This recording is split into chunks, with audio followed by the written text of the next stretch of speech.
नमस्कार।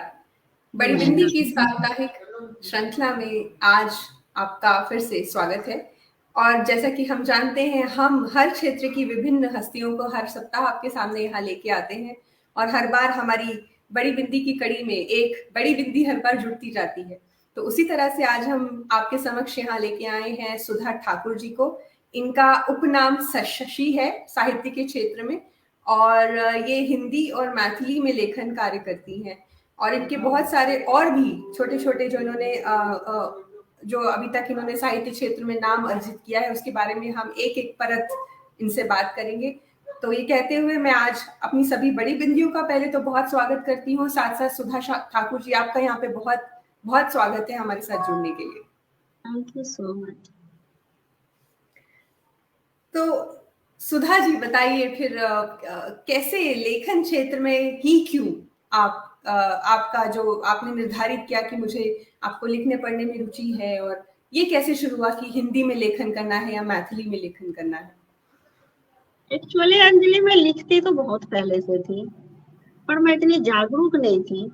लिखती और ऐसे मिटा देती या फाड़ देती, उसको मैं इकट्ठा भी नहीं करती और उसके बाद थोड़ा बहुत लिखती रहती। और फिर मैं अपनी गृहस्थी में इतनी लीन हो गई, बच्चों के लिए खास करके। मेरी 3 बेटियां हैं, तीनों अपने अपने फील्ड में। सबसे बड़ी वाली मेरी सुप्रीम कोर्ट में एडवोकेट थी, तो अब उसका लीगल IDBI बैंक में लीगल मैनेजर हो गया। वो हैदराबाद पोस्टेड थी, अभी चंडीगढ़ आ गई है। और सेकंड वाली है, वो इमिग्रेशन की उसकी अपनी कंपनी है और ब्लॉगर भी है वो। सेकंड, सबसे थर्ड वाली वो मास्टर कर रही है। तो इसी तरह बच्चों को पढ़ाने में और बच्चों को एक तरह से आप ये समझिए कि पालन पोषण हर एक कुछ करने में इतनी बिजी थी कि मैं कभी सोची नहीं। जब बच्चे बड़े हो गए, अपने अपने क्षेत्र में कामयाब हो गए, तो फिर मैं सोची कि नहीं, अब अपने जिंदगी के लिए, जीने के लिए कुछ तो करना चाहिए। फिर मुझे पढ़ने में भी रुचि और गीत वीत गाने में, लिखने में ऐसे भी रुचि है। तो फिर मैं बोली कि अब जब कुछ तो करना चाहिए, अपने जीने के लिए भी तो कुछ करना चाहिए। और इसी बहाने लोगों को पढ़ना, लोगों को सुनना, लोगों से मिलना, ये मुझे बहुत अच्छा लगता है। तो फिर धीरे धीरे मैं हिंदी लिखने लग गई। जब हिंदी लिखने लग गई तो लोगों ने सराहा। उसके बाद लोगों ने बोला आप मैथिली लिखो। तो अंजलि, मैं सच बताऊं, मुझे ये नहीं पता था कि मैथिली में लोग कविता लिखते हैं, कहानी लिखते हैं, ये नहीं पता था। फिर मैं 18 में फेसबुक ज्वाइन की। उसके बाद मैं लोगों को पढ़ने लगी हिंदी मैथिली कैसे लिखते हैं। फिर मैं भी धीरे धीरे हिंदी के साथ साथ मैथिली भी लिखना शुरू कर दी। तो कठिनाई तो बहुत हुई, और फिर धीरे धीरे अब मैं लिखने लग गई। उसके बाद मैं मिथिलाक्षर से जुड़ी। मिथिलाक्षर में मैं पहले सीखी, फिर सीखने के बाद मैं प्रवीण हुई। उसके बाद अब मैं वरिष्ठ टीचर हूँ मिथिलाक्षर में भी। तो इसी तरह हमारा सफर धीरे धीरे शुरू हुआ, और जी पता नहीं, अगर ईश्वर ने चाहा तो जब तक जीऊंगी चलता रहेगा। बिल्कुल, बहुत ही सुंदर आपने बताया कि आपको कैसे रुचि थी और आपने अपनी रुचि पर कैसे काम किया, अपने लिए समय निकाला, और आज आप उस रास्ते पर हैं कि आपको लग रहा है कि आप इस रास्ते में अपना भविष्य और उज्जवल बना सकती हैं। तो बड़ी हाँ, खूबसूरत बात है। और आपने ये भी कहा, मैं ये कैसे भूल सकती हूँ कि अभी आपने कहा आपकी गीत संगीत में भी रुचि है, और हमने ये बात अभी ऑफलाइन भी की थी। तो मैं चाहूंगी अगर आप हमारे लिए कुछ 2 लाइन गुनगुनाना चाहें तो आपका स्वागत है।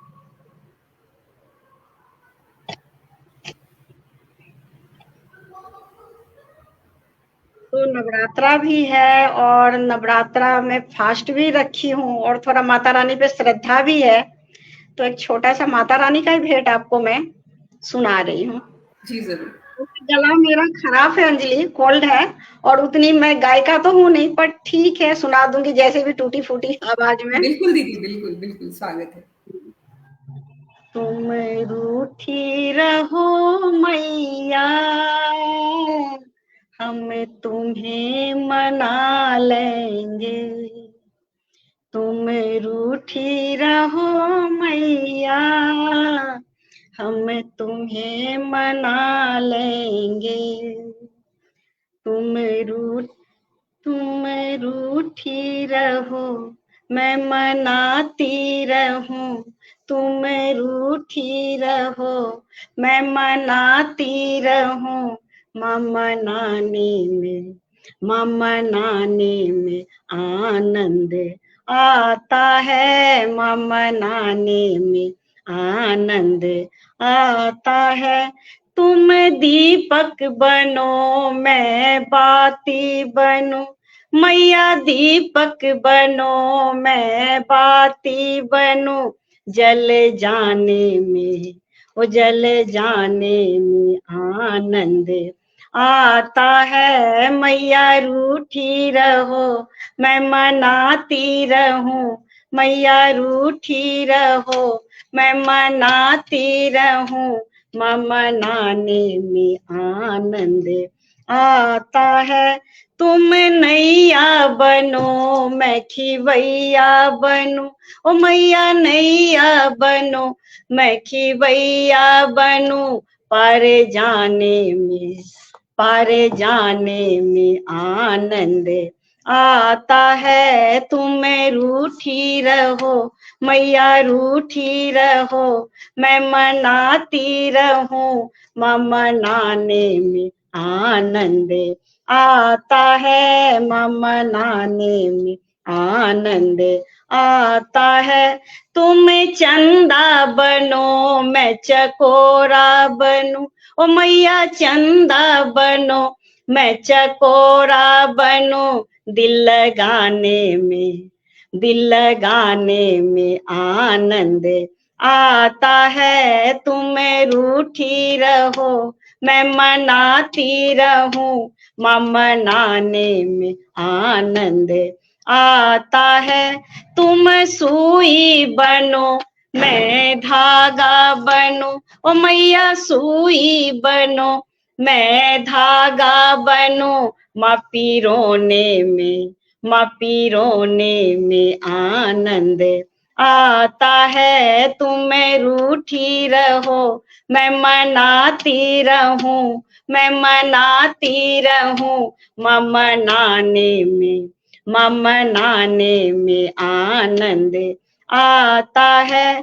तुम मैया बनो मैं बेटी बनूं, ओ मैया बनो मैं बेटी बनूं, गीत गाने में भेंट सुनाने में आनंद आता है। मैया रूठी रहो मैं मनाती रहूं, मनाने में आनंद आता है।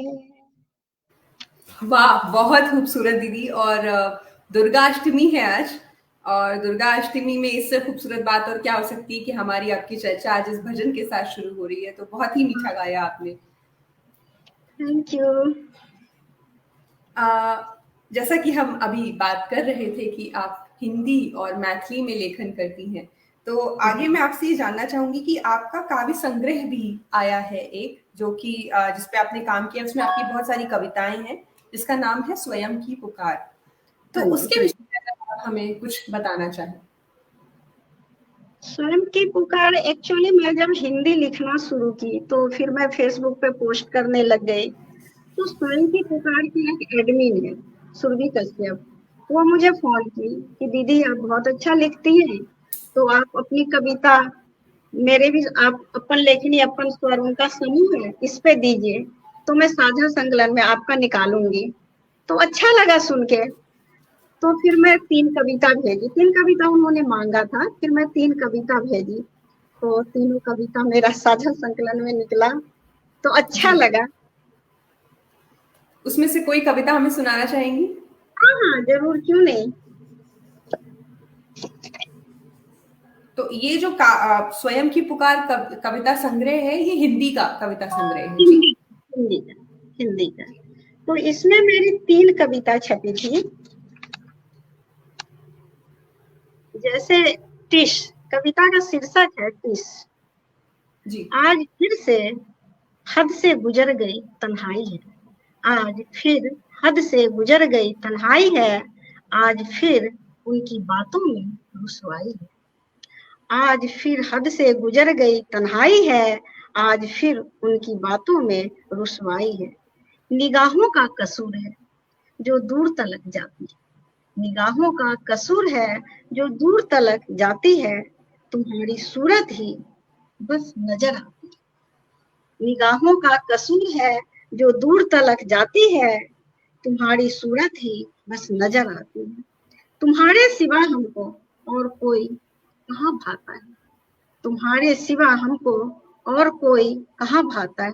जो प्यार अब तक छुपा रखे थे अपनी पलकों में, जो प्यार अब तक छुपा रखे थे अपनी पलकों में, अब तो उनके सब्र की भी आई बारी है। अब तो उनके सब्र की भी आई बारी है। तमाम जिंदगी पर वो एक लम्हा भारी है, तमाम जिंदगी पर अब वो एक लम्हा भारी है। तो रोक लेते उस लम्हे को जो आज तक छाई है, तो रोक लेते उस लम्हे को जो आज तक छाई है। अगर मेरे बस में होता, यह तो वक्त की परछाई है, यह तो वक्त की परछाई है। वाह, श्रृंगार रस की कविता थी ये। विरह दिखाया गया है इसमें कहीं तक, बहुत खूबसूरत दीदी। इसके साथ साथ दीदी आप आगमन संस्था के साथ भी जुड़ी हुई हैं, तो हमें कुछ इस संस्था के बारे में बताइए। हाँ, आगमन संस्था पवन जैन जी का है। तो अब तो बेचारे उनकी डेथ हो गई, अभी 1-2 महीना ही हुआ है। तो इसमें जुड़ने का मेरा पर्पस था, एक मेरी फ्रेंड थी तो उन्होंने मुझे बताया कि आगमन संस्था अच्छा है, बहुत जगह पूरे इंडिया में इनका प्रोग्राम होता है। तो यहाँ ये हिंदी मंच ही है। तो फिर उन्होंने मुझे मैसेज किया, पवन जैन। उसके बाद मैं उस संस्था से जुड़ गई। फिर हर एक जगह, कई जगह इन्होंने मंच दिया। मेरा 5 कविता उनके किताब में भी छपा। और अभी फिर फरीदाबाद में 29 तारीख को इनका प्रोग्राम है, तो वहां जाऊंगी। बहुत अच्छा संस्था है, बहुत सम्मान मिलता है, बहुत ज्यादा, बहुत अच्छा संस्था है। तो इसके अंतर्गत भी दीदी आपने बताया कि आपने कई बार कविता पाठ किया है, तो चूंकि हमारे साथ बहुत सारे लोग ऐसे भी जुड़े हैं जो लेखन कार्य में रुचि रखते हैं, तो अगर आप कुछ बताना चाहें कि ये किस तरह से नए लेखकों को एक अवसर देते हैं, उसके बारे में कुछ कहना चाहें, अपने अनुभव शेयर करना चाहें। हाँ, देखिए ऐसा है कि अभी लेखन क्षेत्र में एक तरह से बाढ़ आ गया है। जो बोलते हैं ना भूचाल सा, वो भूचाल आया हुआ है। हर कोई अब लिखना, एक्चुअली है क्या, जब कोविड आया तो कोविड में लोग बैठे थे, तो यहाँ से भूचाल शुरू हुआ। एकाएक ऐसे भूचाल जो मतलब बहुत छोटी उम्र की भी लड़कियां, मैं छोटी उम्र की लड़कियां मतलब 20-22 साल की लड़कियों का भी मैं कविता सुनी हूँ, बहुत अच्छा लिखने लगी, पढ़ने का सलीका बहुत अच्छा। तो ये कोविड के टाइम से लोगों ने बहुत लिखना शुरू किया, खास करके लेडीज, बहुत जिनके पास कोई टाइम नहीं था, मतलब टाइम ही टाइम था लिखने के लिए। वैसे अपने गृहस्थी से टाइम निकाल पाना या रुचि होना नहीं होना, ये तो फिर उनके ऊपर डिपेंड करता था। टाइम की वजह से भी नहीं लिख पाते थे। कोविड के वजह के जब कोविड आई तो उसके बाद तो लोगों में एक भूचाल आ गया। खाली टाइम में लोगों ने खूब लिखना शुरू किया और अच्छा लिखने लगे। तो कई बार ये लगता था कि दिल के अंदर, लोगों के दिल के अंदर कितनी बातें छुपी थी जो लोग कभी प्लेटफॉर्म पे ला नहीं पाए थे। और कोविड के बाद लोगों ने ऐसे निखारा और ऐसे निखर के सामने आए, काबिले तारीफ है। और उसके बाद जब कभी मैं देखती हूँ कि लोग बहुत अच्छा लिखते हैं पर अंजलि उनको मंच नहीं मिल पाता, तो उनके अंदर जो एक वो छटपटाहट होती है कि शायद कभी उनको मंच मिलता। और सच कहूं तो मैं दिल से चाहती हूँ कि जो लिखती हैं, जो वरिष्ठ हैं, वो चाहे तो जो अब जो मतलब युवा वर्ग के जो कवि कवित्री हैं, उनको भी मंच दें, उनको भी सराहें, उनको भी आगे लाएं। तो उनमें भी एक होता है क्या, कई बार जो हम खुद की बता रही हूँ, जब पहले बार मुझे मंच मिला तो मैं अंदर से कांप रही थी कि मैं कैसे पढ़ूंगी, क्या करूंगी, काश कैंसिल हो जाता, मुझे रिजेक्ट कर देते, मुझे नहीं बुलाते, मैं कांप रही थी। और फिर मैं दिल में सोच के गई थी कि मैं किसी के साथ आई कांटेक्ट नहीं करूंगी, सीधे जाऊंगी मंच पे और झुक के मैं पढ़ दूंगी। अगर आई कांटेक्ट करी तो क्या पता कुछ गड़बड़ हो जाए। पर जैसे मंच पे गई, पढ़ी तो अच्छा लगा, सबने बोला कि अरे लगा नहीं क्या पहली बार पढ़ रहे हो, तो अच्छा लगा। इसी तरह मैं चाहूंगी कि हर एक को मौका तो मिलना चाहिए कि वो भी मंच पे आए, उनको भी लोग सराहें, वो भी अपने अंदर में छुपी जो भी उनके अंदर भावना है लोगों के सामने प्रकट करे। और लोग उनको देखें, लोग उनको सुने। इससे लोग में क्या होता है, लोग में कॉन्फिडेंस बढ़ता है। तो बस मेरा बिल्कुल। भी ऐसे ही शुरू हुआ, और फिर उसके बाद माता रानी की कृपा से बहुत मंच मिला, बहुत जगह गई, हिंदी में भी, मैथिली में भी, और जा ही रही हूँ। तो अंजलि अब बहुत अच्छा लगता है। मुझे लगता है आपने जितनी खूबसूरत बात अभी कही है, जो आपने अपना अनुभव हमारे साथ साझा किया कि कैसे आपने शुरुआत करी, और क्या जो एक जो हेजिटेशन, जो शुरुआत में हिचकिचाहट कहीं ना कहीं होती है पहला पार्ट करते वक्त, जो आपने वो अपना अनुभव शेयर किया, वो कहीं ना कहीं हम सबके साथ होता है कि हम जब पहली बार कोई काम करते हैं तो हमें डर लगता है, और फिर हम धीरे धीरे हमें पता चल जाता है कि हम ये कर सकते हाँ, हैं। तो बिल्कुल।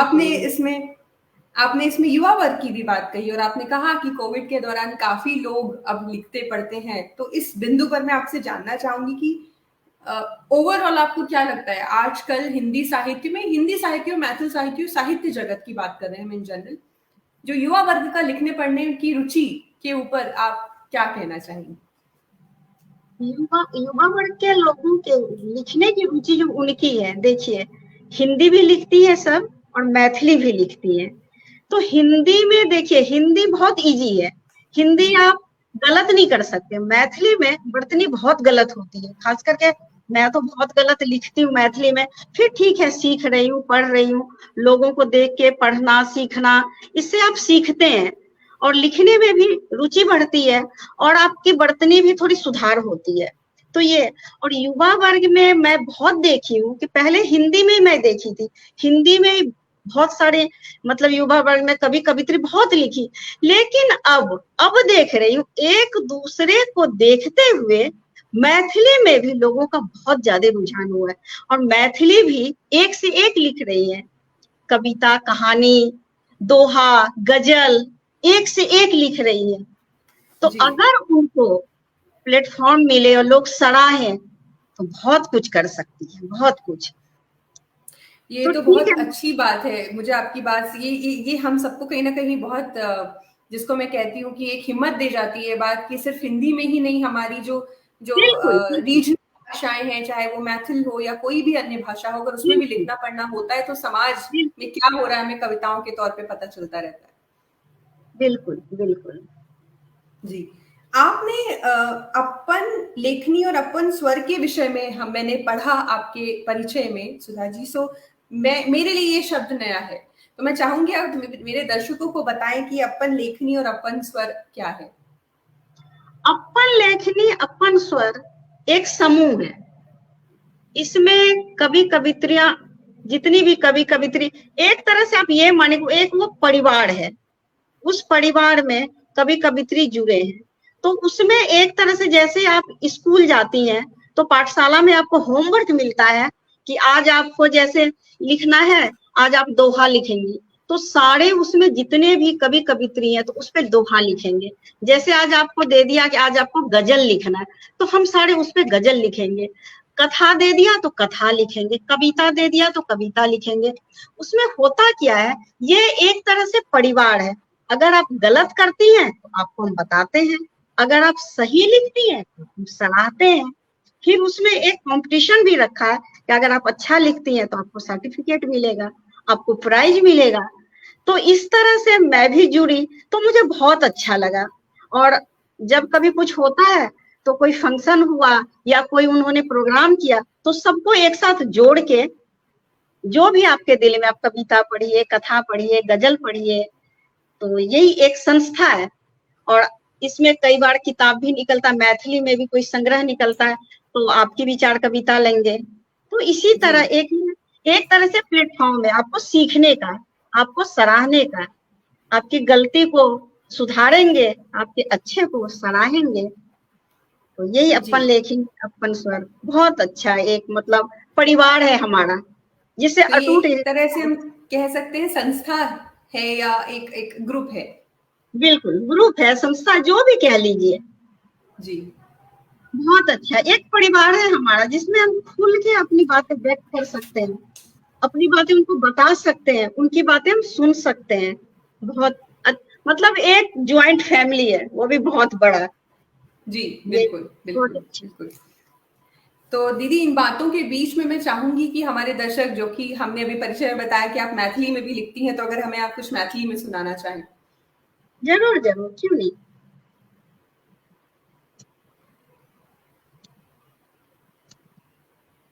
तो मैथिली में मेरे कविता का शीर्षक है मनक सनेश, मन का संदेश, मनक सनेश।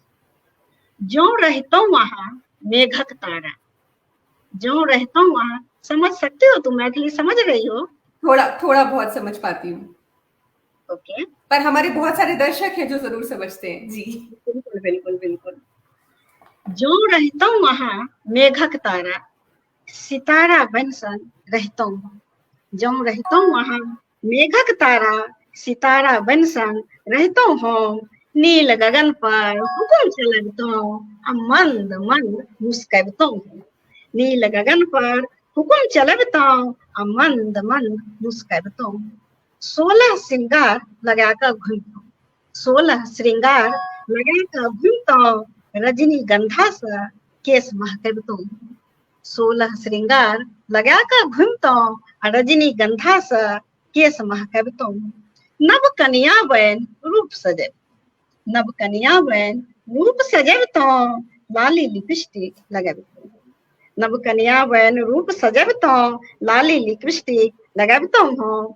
नहु नहु जखन अहाँ भोग उठबता हूँ, नहु नहु जखन अहाँ भोग उठबता हूँ। लाज सा भोग में मुँह नुकबता हूँ, लाज सा घोघ में मुँह नुकबता हूँ। रुन झुन पायल बजबता हूँ, रुन झुन पायल बजबता हूँ।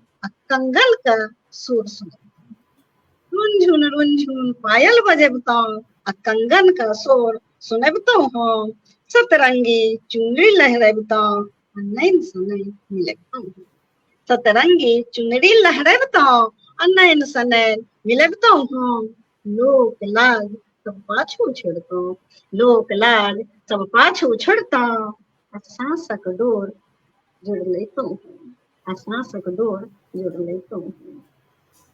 बहुत बहुत खूबसूरत, और मुझे हर एक लाइन समझ में आ रही थी, तो मुझे तो ये बिल्कुल बिल्कुल बहुत खूबसूरत कविता दी। क्योंकि कहते हैं, मैंने कभी, अब हम, क्योंकि मैं भी यूपी से बिलोंग करती हूँ, तो हमारे गांव में, हमारे छोटे छोटे जो टीयर 2 सिटीज के गांव है, वहां पे कहा जाता है कि जोड़ा सुनाइए, एक मत सुनाइए। तो मैं चाहूंगी, क्योंकि आपने अभी एक कविता हमें मैथिली में सुनाई है, तो आप जोड़ा पूरा कर दीजिए, एक और ओके, सुनाइए। जरूर जरूर जरूर जरूर। कविता का शीर्षक है जिंदगी का आस। जिंदगी मतलब जिंदगी का आस। जी। अहाँ नर छी, अहाँ नर छी तऽ हम नारायणी छी, अहाँ नर छी तऽ हम नारायणी छी। अहाँ प्यास छी तऽ हम तृप्त करैत नीर छी, अहाँ प्यास छी तऽ हम तृप्त करैत नीर छी। अहाँ जरैत दीप छी, अहाँ जरैत दीप छी तऽ हम संग दैत बाती छी, अहाँ जरैत दीप छी तऽ हम संग दैत बाती छी। अहाँ तपैत रौद छी, अहाँ तपैत रौद छी तऽ हम शीतल दैत छाहरी छी, तऽ हम शीतल दैत छाहरी छी। अहाँ नर छी तऽ हम नारायणी छी, अहाँ कुसुम छी, अहाँ कुसुम छी तऽ हम नव खिलैत कली छी, अहाँ कुसुम छी तऽ हम नव खिलैत कली छी। अहाँ मेघ छी, अहाँ मेघ छी तऽ हम जगमैत करैत, अहाँ मेघ छी तऽ हम बरखैत बरखा छी, अहाँ मेघ छी तऽ हम बरखैत बरखा छी। अहाँ पूनम के चांद छी, अहाँ पूनम के चांद छी तऽ हम जगमग करैत जुगनू छी, अहाँ पूनम के चांद छी तऽ हम जगमग करैत जुगनू छी। अहाँ अम्बर छी, अहाँ अम्बर छी तऽ हम सृष्टि छी, अहाँ अम्बर छी तऽ हम सृष्टि छी। अहाँ शब्द छी, अहाँ शब्द छी तऽ हम पूरा का पूरा परिभाषा छी, अहाँ शब्द छी तऽ हम पूरा का पूरा परिभाषा छी। अहाँ सांस छी तऽ हम सांस थामने डोर छी, अहाँ सांस छी तम सांस थामने दूर छी, नर छी, नारी छी। वाह, बहुत खूबसूरत, बहुत खूबसूरत। अब आपके लेखन के विषय में हमने जाना, आपकी यात्रा कैसे शुरू हुई हमने जाना। अब मैं थोड़ा सा आपसे जानना चाहूंगी कि अदर देन राइटिंग आपके कुछ शौक हैं, और मैं अपने दर्शकों को, चूंकि हम इस बात पे बात करें, बताती चलूँ ये शौक मेरा और सुधा जी का बहुत कॉमन है। तो इन्होंने, अच्छा। इनके परिचय में मैंने पढ़ा कि आपको स्ट्रीट एनिमल्स का ख्याल रखना बहुत पसंद है। तो पहले तो मैं आपसे जानना चाहूंगी कि जो जो सड़कों पे घूमते आवारा जानवर हम जिनको कहते हैं ये हैं, इनके प्रति जो एक समाज का व्यवहार है, आपके कैसे अनुभव रहे हैं? क्या वो अनुभव कटु रहे हैं, या आपको क्या लगता है कि कोई आशा की किरण कहीं है कि लोग हाँ, उनको भी किसी हद हाँ, तक? जी बिल्कुल आशा की किरण है। अंजलि, पहले मैं बताना चाहूंगी कि एक्चुअली मुझे डॉग से प्यार कैसे हुआ।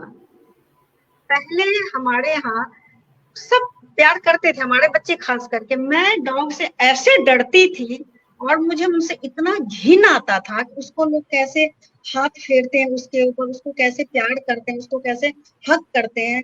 तो मैं दूर से देखती तो मैं किनारे से निकल जाती, भगा देती। एक्चुअली हुआ क्या, एक बार मेरे दिल में आया कि मैं भी, मेरे दिल में खास करके नहीं है, मेरी छोटी बेटी के दिल में, मम्मी हम डॉग रखेंगे। मैं बोले मैं तो नहीं रखती, मैं घर में नहीं रखती, पुट्टी करेगा, ये करेगा, उसको कौन छुएगा, उसको कौन संभालेगा। बच्चों ने जिद कर दिया, नहीं मम्मा मुझे रखना ही है। फिर हमने डिसाइड किया घर में कि ठीक है हम डॉग ले आते हैं। फिर हमने लेब्राडोर एक कमला मार्केट से खरीदा 15,000 का। वो एक्चुअली बेंगलोर से लाके मुझे दिया था। वो 15 दिन का ही मुझे छोटा सा पप्पी दे दिया और बताया नहीं है। और उसको एकदम खतरनाक एक बीमारी लगा, डिस्टेम्पर। वो कुत्तों के लिए जानलेवा बीमारी होता है। वो जी मुझे जी, दे, इसके बारे में जानती हूँ मैं जी। हाँ एक्चुअली हुआ क्या अंजलि, जिस दिन मैं उस डॉग को लेके, डॉग को क्या पप्पी को लेके आई, उस दिन मेरी छोटी बेटी का भी 15 नवंबर को बर्थडे होता है। और वो भी मेरे घर 15 नवंबर को ही आया। मेरे बच्चे जैसे हम लेके आए, मेरे बच्चे दीप जलाए और आरती वारती करके उसको गोद में लिया और उसको अंदर किए। जब अंजलि अंदर किए तो हम उसके साथ ना, उसके लिए बहुत सारा खिलौना, बिस्तर, झूला, उसके लिए खाने पीने का, उसके बाद उसके लिए नेपकिन, मतलब इतना सामान उसके लिए मैं खरीदी कि एक कमरा मेरा उसी से भर गया। जो कोई मेरे घर है तो बोला अरे ऐसा लग रहा है कि सुधा की बेटी को ही बच्चा हुआ है, इन्होंने एक घर में इतना ख्याल रखना, इतना उसको। फिर वो आया, जैसे अंजलि वो आया उसी समय रात को उसको ना मैं थोड़ा सा छूने की कोशिश की, हाथ रखी, मुझे लगा कि मैं किसी ऐसे ना रुई पे हाथ ऐसे फेर रही हूँ। फिर मैं उसको उठा के ऐसे करके ना थोड़ा सा ऐसे ली और अच्छा लगा। फिर उसको मैं हग की, ऐसे की, बहुत अच्छा लगा मुझे। पर अंजलि जब उसको मैं एक दिन की, तो उसके बिना क्या होगा, जब तक उसको मैं गोद में ना भरूं, उसको गोद में लेके जैसे छोटा सा घर का बेबी होता है, लेके हर एक काम करना, घुमाना, उसको लेके भी काम करती। बदकिस्मती ऐसी थी अंजलि, जब वो आया वो तो बेचारा बीमार था, अपनी माँ से दूर, उसकी माँ उसको फीड नहीं करवा पा रही थी।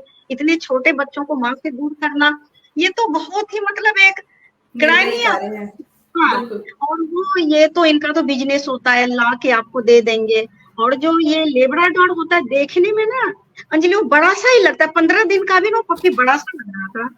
फिर जी क्या हुआ, सेकेंड जो हम फर्स्ट डे लाए, सेकेंड डे वो बीमार रहने लगे। बीमार क्या, वो उल्टी करने लग गया, उल्टी पोटी। फिर उसको हम डॉक्टर के पास लेके दिखाए तो डॉक्टर बोला अरे इसको तो बहुत खतरनाक बीमारी है, ये नहीं बचेगा। फिर अंजलि सुबह शाम उसको डिप लगवाऊं, लाऊं, ले जाऊं, ऐसे करते करते 15 दिन होते होते वो बेचारा खत्म हो गया। अंजलि हमारे घर सन्नाटा, 6 दिन तक हमारे घर चूल्हा नहीं जला। हम ऐसे फूट फूट के रो रहे थे कि जैसे कोई अपना सगा खत्म हो गया। अब तो कुत्ते से इतना प्यार हो गया। फिर क्या हुआ अंजलि, जो हमारे, तो उसका नाम हमने ओरियो रखा था, बहुत क्यूट था। फिर हमारे घर जो ओरियो का जितना भी खाना था, मैं क्या की सुबह मॉर्निंग वॉक निकली तो इतना सारा पेडिग्री लेके मैं बाहर निकली कि किसी जंगली कुत्ते को दे दूंगी। अंजलि जैसे मैं वहां गई, जो ये स्ट्रीट डॉग होते हैं इतने बेचारे भूखे, इतने भूखे। और जो पालतू कुत्ते हैं तो उनको तो नाज नखरे बहुत होते हैं। वो जी। देखो कुछ खाता है, बड़े लाड़ में उसको ऐसे बाबू बाबू करके खिलाना, घुमा के ऐसे। और ये बेचारे स्ट्रीट डॉग, इनको लोग खाना तो दूर की बात है, देखते हैं तो इससे नफरत करते हैं, मारते हैं, भगाते हैं, ये जंगली है। लोगों में एक क्रेज है अंजलि, कि मतलब ब्रीड का, कि हाँ जी ये स्ट्रीट डॉग ये आवारा होता है, अरे इनको मारो, इनको भगाओ। खाना तो देना बहुत दूर की बात होती है। उसके बाद अंजलि मैं देखी कि क्या कमी है स्ट्रीट डॉग में, क्यों लोग इसको प्यार नहीं करते, बल्कि वो हमारे जो पालतू जानवर है, हमारा जो पालतू डॉग होता है उससे 10 गुना ज्यादा स्ट्रांग होता है वो। जी जी तो फिर मैं क्या की अंजलि, जब मैं वो खाना स्ट्रीट डॉग को दी तो वो एक झुंड में ऐसे पागलों की तरह खाने लगा कि सदियों का वो भूखा हो। फिर मैं उसको खाना दी, उसके बाद अंजलि सेकेंड डे में जो मॉर्निंग वॉक गई, वो मेरे पीछे पीछे मेरे घर तक आ गया, मुझे नहीं पता। वो घर आया अंजलि, फिर वो देखी नहीं उसको, फिर मैं उसको जैसे जाओ अब यहाँ से चल। तीसरे दिन अंजलि वो मेरे ऊपर कूद गया, मेरे गले में ऐसे, डर से तो मेरा हालत खराब। नहीं, अरे ये क्या हुआ। फिर मैं घर आई, लोगों ने मारना शुरू किया, फिर मुझे तो अपने डॉग को लेके बड़ा, मैंने मारो मत मारी, मुझे कुछ नहीं किया, मुझे तो काटा नहीं है कुछ। घर आए तो मेरे बच्चों ने, मम्मा वो तो प्यार कर रहा है इसलिए आपसे चिपट रहा है, बिल्कुल मत मारना। अंजलि उस कुत्ते को मैं उठा लाई, स्ट्रीट डॉग को मैं प्यार करने लगी। उसके बाद तो उसके साथ साथ मेरे घर दर्जनों कुत्ते हो गए, सारे स्ट्रीट डॉग मैं लाने लग गई। अब लोग, अरे पोटी कर देता, इधर घूमता उधर घूमता, और सारे दिन हम लोगों का काम था जिनके गेट में भी घूम के पोटी करे वो हम साफ करने गए। जी और उस समय तो अंजलि अच्छा नहीं लगता था कि करता, पर लोग मारते, लड़ाई करते। अंजलि लोगों में फिर तो हमारे घर एक मतलब हमारे हमारे हस्बैंड को बहुत प्यार है, पोटी साफ करना, बिस्तर लगाना, रात को गद्दा बिछाना, सुलाना। सिर्फ स्ट्रीट डॉग को कोई गली में भी जाना, अगर किसी मतलब हमारा वो जानने वाला कुत्ता बिल्कुल मारता है तो हम रुक के लड़ाई करते हैं, मैं क्यों मार जी रहे हो, आप तो खाना नहीं दे रहे, हम दे रहे हैं खाना, क्यों मार रहे हो, लड़ाई करना। और उसके बाद अंजलि एक्चुअली हुआ, जो हम स्ट्रीट डॉग पालने लग गए तो अंजलि ये तो खैर वक्त करता है कि लोगों का घर धीरे धीरे इम्प्रूव होता है, सब कुछ होने लगा। लोगों के दिल में ना, ये हमारे गली में खास करके हमारे सोसाइटी में लोगों के दिल में ये धारणा हो गया कि ये कुत्ते को पालते हैं तो उनके घर में बरकत हो रहा है। तो मुझे बताने लगे, जब से तुम कुत्ते पाल तुम्हारे घर बरकत लगी, आप भी पालो, आपके घर में बरकत होगा। लोग क्या करने लगे, छुप के फिर कुत्ते को, हमारे ही कुत्ते को खिलाने लगे। और एक्चुअली हमारे घर जितने भी डॉग है ना सब ब्लैक हैं, सारे ही ब्लैक। और मैं कभी अंजलि सोच के ये नहीं सोची कि ब्लैक को ही प्यार करूंगी, हम तो सभी को प्यार करते हैं। अगर हम रोड पे जा रहे, कोई स्ट्रीट डॉग दिखा, एक सीटी मारूंगी, वो सीटी मारते ही पास आ जाएगा, फिर हाथ फेरूंगी, कुछ खाना दूंगी। वो देखो क्या होता है, जानवर भी प्यार के भूखे होते हैं, वो सीधे आपके पास आता है, टच करता है, आपसे प्यार मांगता है, एक हाथ फेरे नॉर्मल हो जाता है बेचारा। तो अंजलि लोग, अब तो लोग बहुत जागरूक हुए कि स्ट्रीट डॉग को भी प्यार करते हैं। धीरे धीरे लोगों में ये भावना आई, हमारे सोसाइटी में खास करके, कि इनके घर बरकत हो रहा है तो हम भी पालेंगे। अब तो हमारे घर, हमारे सोसाइटी में भी लोग स्ट्रीट डॉग को प्यार करने लगे। अंजलि एक्चुअली लोगों में ना ये भावना है ब्रीड को लेके कि ये स्ट्रीट वेयर है, बकवास होता है, या गंदे होते हैं, ये कीचड़ में सोते हैं, गंदा खाते हैं। अरे वो कीचड़ में तब सोते हैं जब उनको प्यार नहीं मिलता, उनको जगह नहीं मिलता अपनी जिंदगी जीने के लिए, तो वो भी तो कहीं ना कहीं सोएंगे ना, तो कीचड़ में सोते। आप उनको प्यार करो, वो आपके गेट पे ही सोएंगे और उतने ही वफादार हैं जितने आपके पालतू जानवर हैं। पर अब तो अंजलि लोगों में ये भावना भी जगा, जब अब लोग देखने लगे कि स्ट्रीट डॉग को लोग, जैसे मैं उसको देखी थी सुप्रिया को, सचिन की वाइफ को, कि वो एक स्ट्रीट डॉग था, पाँव नहीं था अंजलि, पाँव टूटा, वो उसको लाती है गोद में, प्यार करती है, नहला धुला के उसको घूमने ले जाती है, तो एक पॉली बैग रखती है जिसमें उनका कुत्ता पोटी करता है, हर एक जगह से वो उठाती है। ये देखकर लोगों को ये लगा, करे सेलिब्रिटी पालते हैं तो हम क्यों नहीं। तो लोग अब थोड़े से ना स्ट्रीट डॉग को लेके जागरूक हो गए।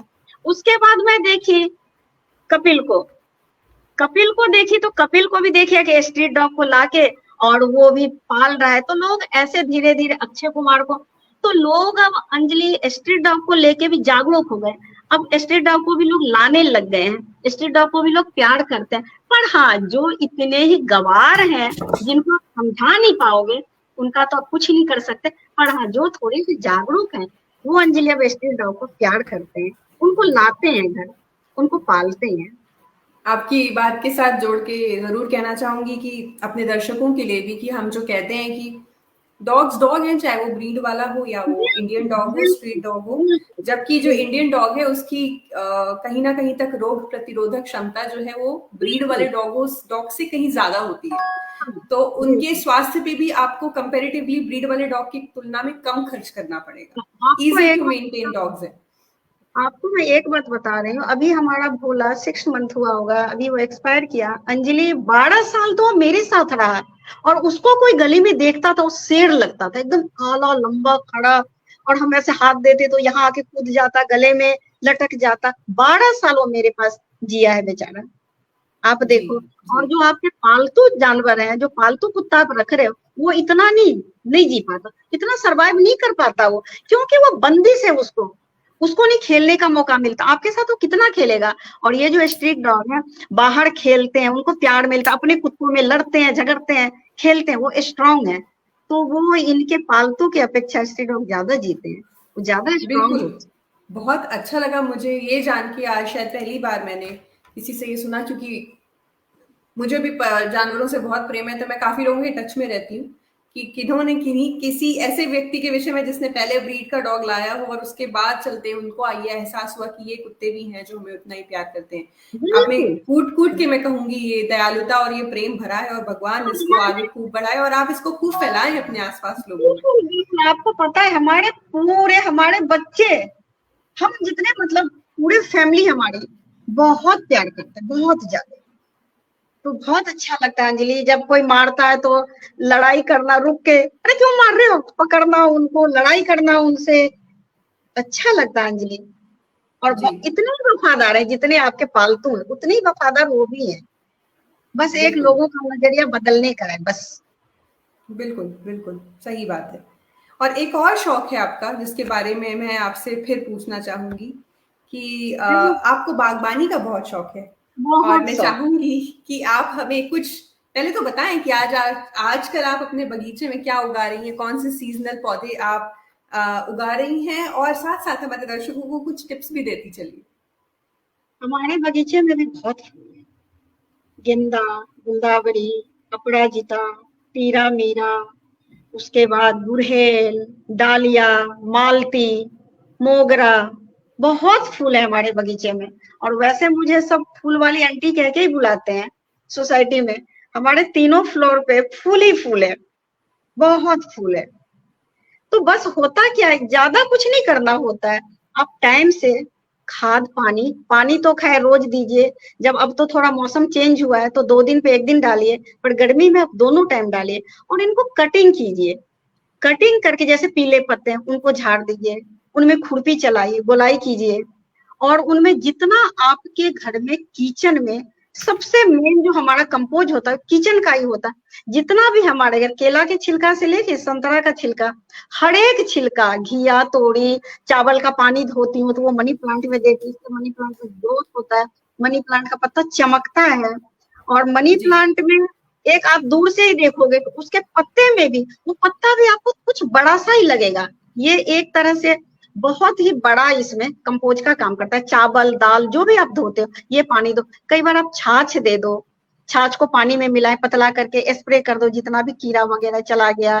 बीच बीच में आप छोटा सा चुटकी भर नमक डालो जड़ में।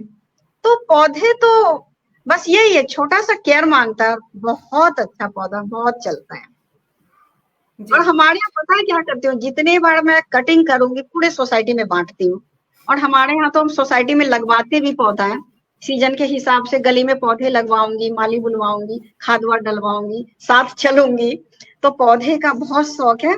और हर जो हमारे यहाँ पहले सोसाइटी में मैं देखती थी अंजलि, बहुत लोग पौधे से उनको इतना नहीं था, पत्ते गिरता है क्या, अच्छा नहीं लगता, पौधे लगा लिए, केयर नहीं किए, पानी नहीं डाले, तो मैं उनके गेट पे जाती जाती पीले पत्ते चुपचाप बैठ के पीले पत्ते उनमें से तोड़ लेती, हटा देती, उनको चम्मच लेके जाती तो चम्मच से मिट्टी निकाल देती उनका।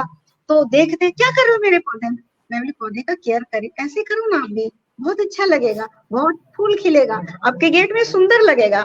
फिर ऐसे अंजलि अब तो हमारे चारों तरफ बाहर ही बाहर है, लोगों ने खूब पौधे लगाए जम के, बहुत अच्छे। आई और मस्ट इससे से वन थिंग आपके लिए दीदी, स्पेशली आपके लिए, जो इतनी बात करके मुझे एहसास हुआ कि आपके मन में बहुत प्यार है you are full of love, और वो प्यार आप हर जगह फैलाते चलते हो, चाहे वो कविता के रूप में हो, चाहे वो फूलों के रूप में हो, चाहे वो जानवरों के लिए हो। तो अगर आप लोगों जैसे एक या दो लोग हमारे आसपास हमारी सोसाइटी में रहने लगे तो अपने आप वो जगह खूबसूरत बन जाएगी। बिल्कुल बिल्कुल, हमारे यहाँ बोलते हैं कि जब से ये सुधा ही हमारे सोसाइटी में सब कुछ सबके छत पे आप देखो पौधे ही पौधे, पौधे ही पौधे रखने लग गए, और जो डॉग को भी पहले मारते थे अब प्यार करने लगे। तो मुझे बहुत अच्छा लगता है अंजलि, बहुत अच्छा लगता है कि कोई तो चलो सब अब डॉग को, स्ट्रीट डॉग को प्यार कर रहे हो, तो कितनी बड़ी बात है। इस ऐसे तो लोग जागरूक हो रहे हैं ना, लोगों में भी जागरूकता फैला रहे हैं, बहुत अच्छी बात है। अच्छा लगता है अंजलि सब कुछ अच्छा करके। बिल्कुल, मेरी और मेरे सभी दर्शक गणों की तरफ से आपके लिए शुभकामनाएं है कि आप ऐसे ही प्यारी प्यारी कविताएं लिखें और हमें आपकी कविताएं सुनने का मौका मिले। आप ऐसे ही प्यार बेजुबान जानवरों में बांटते रहें, अपने आसपास फूल खिलाते रहें, और आप खुश रहेंगे, आप अपना आसपास खुश रखेंगे तो अपने आप समाज में भी वो खूबसूरती कहीं ना कहीं फैलती है। बिल्कुल बिल्कुल बिल्कुल सही।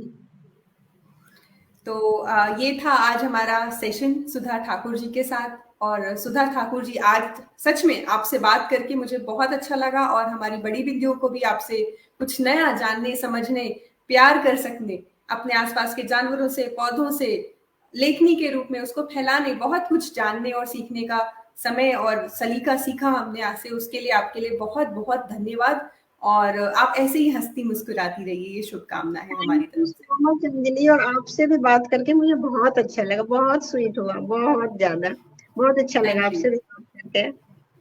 और अपने व्यूवर्स को मैं यहाँ बताती चलूं कि हमारे डिस्क्रिप्शन बॉक्स में आपको बाई मी अ कॉफी का एक लिंक मिलेगा, और उस लिंक पर क्लिक करके आप कम से कम हमारे लिए एक कॉफी और अधिक से अधिक कितनी भी कॉफीज खरीद सकते हैं। ये जो धनराशि है ये कैंसर सर्वाइवर्स के लिए जाती है, तो खुलकर आप कॉफी पिए और पिलाएं। ये कहते हुए आज का सेशन मैं यही समाप्त करती हूँ।